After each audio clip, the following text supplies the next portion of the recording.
I didn't say a word when my brother's toast ended. I just set down my glass of sparkling water, looked at my mother across the table, and smiled. That was the moment she realised she had made a mistake, not a small one. My name is Claire. I'm 31 years old. I grew up in Barrie, Ontario, in a house that always felt like it belonged more to my brother than to me. Even though my name was on the same mailbox, even though I slept in the same hallway, even though I ate breakfast at the same kitchen table every single morning for 18 years. I want to tell you something about my family before I get into what happened at my brother's wedding. I want you to understand the full picture, because if I just tell you the ending, it won't hit the same way. And this story, the real version of it, not the polished one I used to tell at dinner parties, deserves to be told properly. My brother is 4 years older than me. His name is Daniel. Growing up, Daniel was the kind of kid teachers remembered. Star of the hockey team in middle school, graduated with honours from Western, got a corporate finance job in Toronto before he was 25. My parents, my mother especially, spoke about Daniel the way some people talk about the weather when it's finally perfect after a long winter.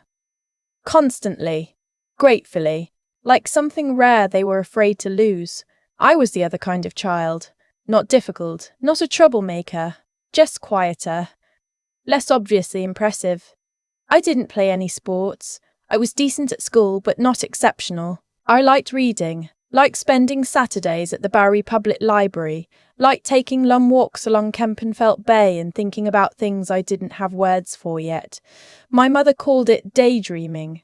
She said it like it was a character flaw. When I was 16, she sat me down at the kitchen table, the same table where she'd celebrated every one of Daniel's achievements, and told me, very calmly, that I should probably think about a practical career. Something stable. Not because she didn't love me, she said, but because she wanted me to be realistic about my strengths. I remember asking her what she thought my strengths were. She paused. She said, "You're very organised, Claire, and you're reliable." Organised and reliable, not brilliant, not talented, not capable of something great. Just dependable, like a piece of furniture you can always count on to stay in the corner. I don't say this to make her the villain of every scene. She wasn't cruel in the way people imagine cruelty. Screaming, hitting, saying monstrous things. She was the quieter kind, the kind that makes you doubt yourself so gradually, so consistently, that by the time you're an adult you don't even notice you built your whole life around trying to disappear. After high school, Daniel went to Western. I applied to the culinary management program at Georgian College, right there in Barrie. My mother told everyone who asked that Daniel was studying finance at Western. She told people I was taking some courses locally, not the program name, not the school, just some courses. Like I was filling time until something real happened. I graduated 2 years later with a diploma and a part-time job at a catering company downtown. Within 8 months, I was running weekend events on my own. Within 2 years, I was managing a full team. I wasn't making a lot of money, not by Toronto standards, but I was good at what I did, really good. And more than that, I loved it. That feeling of transforming empty hall into something warm and full and celebratory. I never got tired of it. My mother came to one of my events once, a fundraiser gala for a local charity. The venue was beautiful that night. White linens, candlelight, handmade centerpieces I'd designed myself. She walked in, looked around and said, "This is nice. You set all this up?" I said, "Yes." She said, "It's a good skill to have." A skill? Like knitting? Like knowing how to parallel park? I stopped telling her about my work after that. The years passed the way they do when you're quietly building something nobody's paying attention to. By the time I was 28, I had left the catering company and started my own event planning business. Just me at first, working out of my apartment in Barrie. Then one assistant, then two. We did corporate events, baby showers, anniversaries, milestone birthdays. We had a wait list by my second year. I was charging rates I wouldn't have believed at 22. I didn't tell my family any of this in detail, not because I was hiding it, but because nobody asked. My mother called every few weeks. We talked about Daniel, about the weather, about whether I was seeing anyone. She once asked if I was still doing the catering thing. I said yes. She said that was nice and moved on. I didn't correct her. I didn't explain. I just let it be. My father was quieter about all of it. He wasn't the architect of the comparisons the way my mother was, but he didn't push back either. He sat at the dinner table and nodded when my mother talked about Daniel. He smiled at me when she wasn't looking, like he knew something wasn't right but didn't have the language or the courage to say so. I loved him for those quiet smiles. I also grieved something about them. Daniel got engaged in the spring of my 30th year. Her name is Vanessa. She's smart and sharp and works in commercial real estate, and honestly, I liked her from the beginning. She was warmer to me than anyone in my family expected her to be. When Daniel introduced us at their engagement dinner in Toronto, Vanessa shook my hand and said, "Daniel talks about you. You're the one who does events, right? That's so cool. We should talk." I remember being surprised by that. Surprised that Daniel had told her at all. The wedding was planned for August. A Saturday. They chose a venue in Muskoka, a gorgeous property on Lake Roseau, the kind of place that costs more per day than my first year's salary at the catering company. There were going to be 90 guests, rehearsal dinner on Friday, ceremony and reception on Saturday. In March, 5 months before the wedding, Vanessa called me. "I want to ask you something," she said. "And please be honest. Would you be open to coordinating the day of logistics for the wedding? Not the full planning. We already have a planner, but I want someone I trust on the ground that day, making sure everything runs. And Daniel says you're the best he knows." I was quiet for a moment, not because I was uncertain, because I was moved. "I'd be honored," I said. Vanessa laughed, this warm, relieved laugh. "Oh, thank God. You just saved me so much anxiety." We worked together over the next few months. Vendor calls, timeline reviews, floor plan walkthroughs. I drove up to the venue twice to meet the on-site team. Vanessa trusted my judgment completely. If I said move the cocktail hour timeline by 15 minutes, she moved it. If I said the seating arrangement near the band was going to create a bottleneck, she changed it. It was the most collaborative I'd ever felt with anyone in my family's orbit. My mother didn't know any of this. She knew I was going to the wedding. That was all. The Friday rehearsal dinner was at a restaurant in Huntsville. Beautiful place, long tables, local wine, easy conversation. I sat near the end of my table, next to one of Vanessa's cousins from Vancouver. We talked about travel and food and what it's like to run your own business. She was easy company. I was relaxed. I felt, for maybe the first time at a family event, genuinely comfortable. Then my mother stood up. She wasn't supposed to give a toast that night. There was no formal toast schedule, but my mother has never needed an invitation to speak. She raised her glass and smiled at the room, and everyone went quiet the way you do when someone older and confident demands the space. She talked about Daniel.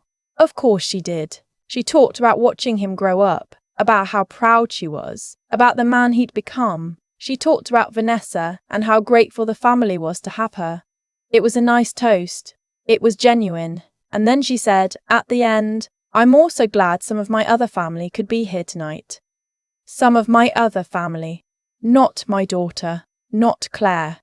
Just some of my other family. Like, I was a peripheral figure, a guest who happened to share her last name. Vanessa's mother, sitting across from me, caught my eye. She had heard it too. She gave me this small, careful look, the kind that says I noticed, and I'm sorry, and I looked down at my bread plate and breathed steadily for 3 full seconds. I didn't say anything. I didn't react. I just noted it, the way I'd learned to note things over 30 years of being the other child. That night, I drove back to the cottage I was staying at, sat on the porch with a cup of tea, and called my best friend Priya back in Barrie. She did it again, I said. Priya, who had known me since we were 12, didn't ask for clarification. What was it this time? I told her.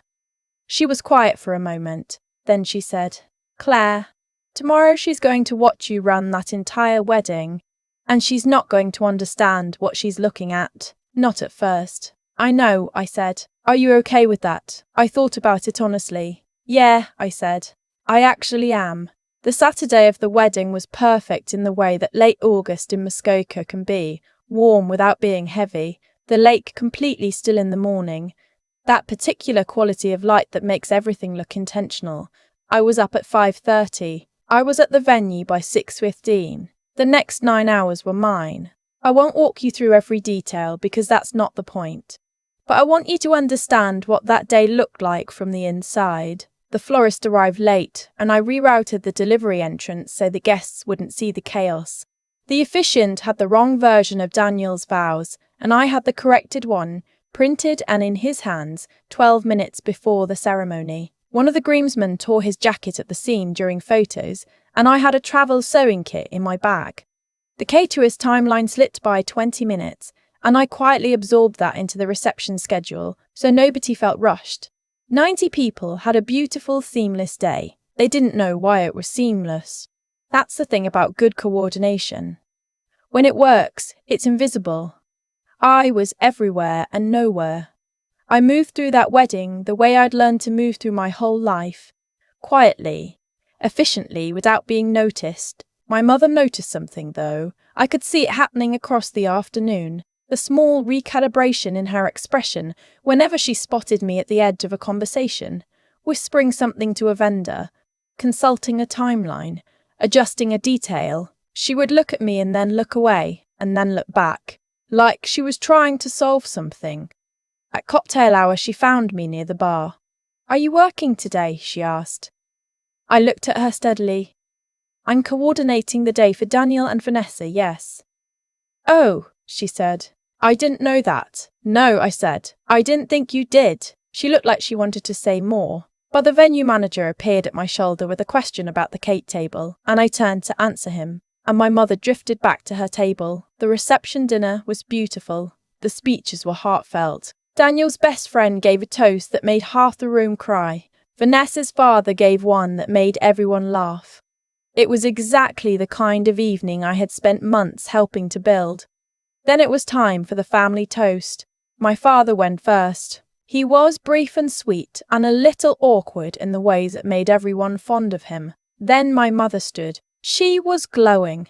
Genuinely, she loved Daniel so much, and in this moment it was real and visible, and I didn't begrudge her that. She talked about the day he was born, about the hockey rink at 5 a.m., about watching him graduate. She talked about being the mother of the groom. The room was warm and attentive, and then she said, turning slightly toward the rest of the family table, "We're also so glad to have our family here, all of us together, again." No name. Not one specific acknowledgement. I was standing to the side of the room, near the doorway to the catering kitchen. I had a clipboard. I had a radio earpiece. I had spent 9 hours making this day work. Vanessa saw me from across the room. I don't know if she planned what happened next or if it was instinct. But she stood up. "Actually," Vanessa said, and the room went quiet because she hadn't been expected to speak again. "Before we move on, I want to say something, because I think it needs to be said." She looked across the room directly at me. "This wedding happened the way it did because of Claire," she said. "Daniel's sister. She's been working on this day since March. She drove up here twice on her own time. She has her own event planning business that she built from nothing, and she is extraordinary at what she does. Today would not have been this day without her, and I want every single person in this room to know that." 90 people looked at me. My mother looked at me. The room was completely silent. I don't know exactly how long it lasted. Maybe 5 seconds. Maybe 10. It felt longer. I stood in the doorway with my clipboard and my earpiece, and I felt something shift, not dramatically, not with music swelling behind it.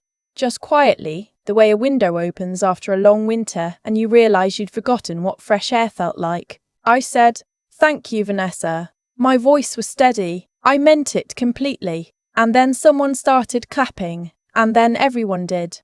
My mother clapped too.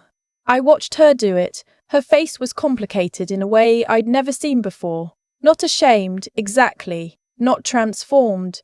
Just recalibrating, trying to hold 2 different versions of her daughter at the same time and not quite managing it. I didn't go to her after. I had a job to finish. The cake cutting, the first dance, the late night snack station. Everything still needed to run. I stayed in my lane, did my work, and let the evening close the way I'd planned it. It was past midnight when the last guest left. I was packing up my binder at one of the back tables when Daniel came and sat down across from me. He'd loosened his tie. He looked tired and happy, and a little undone the way people do after the best day of their lives. He said, "I should have told her." I looked at him. "Told, Mum?" "Everything," he said. "About your business. About what you were doing today." I knew, and I let her think what she thought. I looked at him for a moment. My brother, who had always been the sun our family orbited, who had never had to fight to be seen, and so had never fully understood what it cost the rest of us not to be. "Why didn't you?" I asked. Not angry, genuinely asking. He shook his head slowly. "I don't know. I think I just got used to how things were, and that's not an excuse. I know that." We sat there quietly for a minute. The lake was dark and enormous through the windows. Someone on the catering team was stacking chairs at the other end of the room. "I forgive you," I said. "And I meant that too. But I need you to know, I'm not invisible, Daniel. I've never been invisible. Everyone just decided not to look." He nodded. He didn't have the right words. That was okay. The right words weren't really the point anymore. I drove back to Barry the next morning. Stopped at a Tim Hortons off the highway, sat in the parking lot with a medium coffee and a breakfast sandwich, and watched the Sunday morning traffic. Families in minivans, trucks hauling trailers, a kid on a bicycle crossing the parking lot like he owned the whole world. I wasn't angry, I wasn't triumphant. I was something quieter than either of those things, something that felt, for the first time in a long time, a little bit like peace. My mother called 3 days later. She asked how I was. I said fine. There was a pause, and then she said, "Vanessa said you did a very good job at the wedding." "I know I did," I said. Another pause. "I didn't realize," she said slowly, "that you had a whole business." "I know you didn't," I said. "You never asked." She was quiet. I let the quiet sit there between us because I was done filling silences that weren't mine to fill. Eventually she said, "Maybe you could tell me more sometime." "Maybe," I said, "when you're ready to listen." We said goodbye. I set my phone down on the kitchen counter and looked out the window at my street. The maple tree out front had started to turn. Just the tips of the leaves, orange at the edges, the first sign that summer was releasing its hold. I thought about something Priya had said to me a long time ago, back when we were in high school and I was crying about something my mother had said, something small and cutting that I couldn't shake. Priya had looked at me very seriously and said, "You don't have to make yourself smaller so other people feel comfortable. That's their job to figure out, not yours." I hadn't believed her then. I believed her now. I had a full calendar the next week. A corporate retreat in Collingwood, a retirement party in Innisfil, a bridal shower consultation for a new client who had found me through Vanessa's Instagram post. Because yes, Vanessa had posted a long caption about the wedding, about how it felt, about the person who had made the day seamless. She tagged my business. By Monday morning, I had 11 new inquiry emails. I answered every single one. I didn't need my family to see me to know what I was worth. I had figured that out the hard way over 30 years, one quiet afternoon at a time. But I'd be lying if I said it didn't mean something. To stand in that doorway, in that light, with 90 people looking at me, and feel for once exactly as visible as I had always been. I keep thinking about that maple tree outside my window, the one that was just starting to turn orange at the tips the morning after I got home from Muskoka. There's something about the way a tree changes, not all at once, not dramatically, just quietly at the edges first, that feels honest to me now in a way it didn't before. I spent a long time waiting for my mother to see me. I think a lot of people do that. We wait for the one person whose opinion we absorbed earliest most deeply to finally look at us the right way. And while we're waiting, we either shrink or we build. I built. Not because I was trying to prove something, at least not consciously, but because the work itself made sense to me when not much else did. That's what I'd call good judgment, Or maybe just knowing yourself well enough to follow what's real when everything else feels uncertain. I found that in a catering kitchen at 22. It didn't look impressive from the outside. It was mine anyway. What I understand now, sitting with that cup of tea on a Tuesday morning with 11 inquiry emails in my inbox, is that the choices I made when nobody was watching were the ones that mattered most. Every vendor call I took seriously, every timeline I stayed late to perfect, every client I treated with full attention even when the event was small and the pay was modest. Those weren't sacrifices. They were decisions about the kind of person I wanted to be, independent of whether anyone in my family ever acknowledged them. That's the thing about integrity. It doesn't actually need a witness. It accumulates anyway, quietly, the way interest does. And the persistence.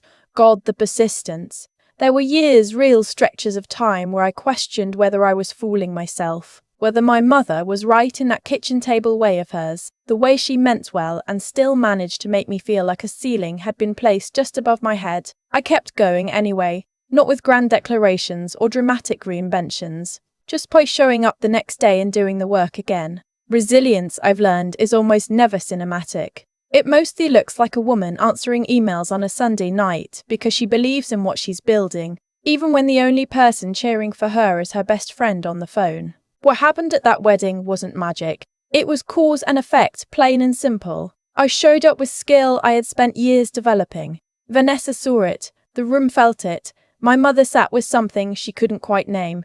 The outcome followed from the actions. It always does. Eventually. Not as punishment or reward in any cosmic sense, but just as the natural result of what we put into the world consistently, over time. I don't need my mother to fully understand me. I've made peace with the fact that she may never entirely, but I needed to understand myself, my own worth, on my own terms, and I had to build that understanding slowly, carefully, the way you'd build anything meant to last. That's what I'd want anyone to take from this. Not the wedding moment, not Vanessa's toast, but the 9 years before it when no one was looking and I kept going anyway.